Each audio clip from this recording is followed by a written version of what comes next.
House of Mannan চ্যারিটেবলের আজকে প্রথম ইফতার। এই ইফতার কার্যক্রম কতদিন চলবে? আলহামদুলিল্লাহ, আজকে আমরা শুরু করলাম আমাদের ইফতার কার্যক্রম।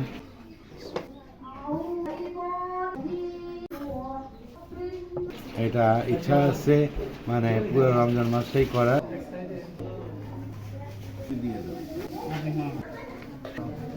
এখন আল্লাহ পাক আমাদের যে কয়দিন করে, তবে আমার 20 রোজা পর্যন্ত ভুক আছে।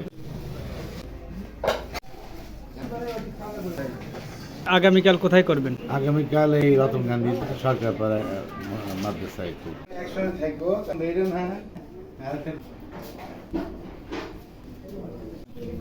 হ্যাঁ,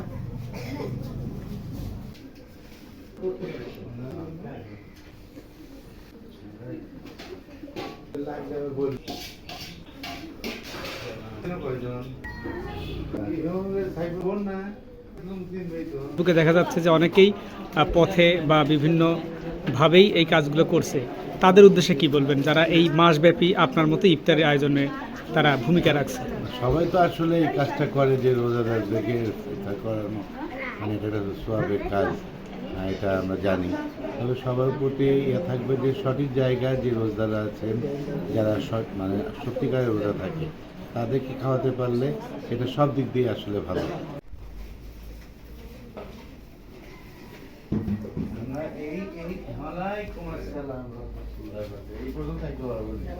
কোনটা এটা? মাশাআল্লাহ,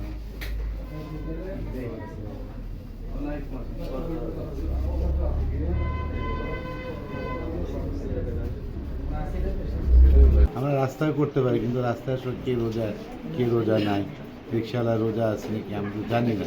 কিন্তু তার থেকে ভালো হয় যে কোনো মাদ্রাসা মসজিদে একদম সঠিকভাবে এই কাজগুলো করা যায়। আমি যেটা ব্যক্তিগতভাবে মাদ্রাসা এবং মসজিদে আমি এই ইফতারটা পছন্দ করি। হ্যাঁ, আসতেছি।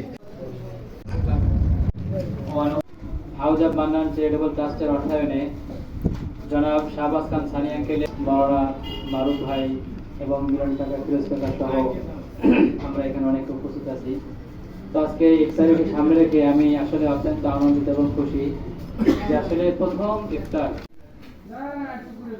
আমাদের আরেকটা জায়গা রতন গান্ধী সরকার পাড়ার মাধ্যমে যারা এই প্রতিষ্ঠাতা আছেন, আঙ্কেলের ভাগ্নেরা, তাদেরকে আমরা ভালোবাসি, তাদের জন্য দোয়া করি সবসময় এবং দিনার দোয়া হয়। এগুলো আসলে বিন্দুকে নিয়ে আজকে আমরা দোয়া করি আল্লাহ তাআলা যেন এই অর্থায়নের সাথে যারা জড়িত, আমার ভাইয়ের বোনরা আছে মারা গেছে, তার ভাতিনীরা আছে, কবুল করেন। সকলে বলি আমিন। আল্লাহ তাআলা আমাদের সকলকে আমল করার মতো তৌফিক দান করেন।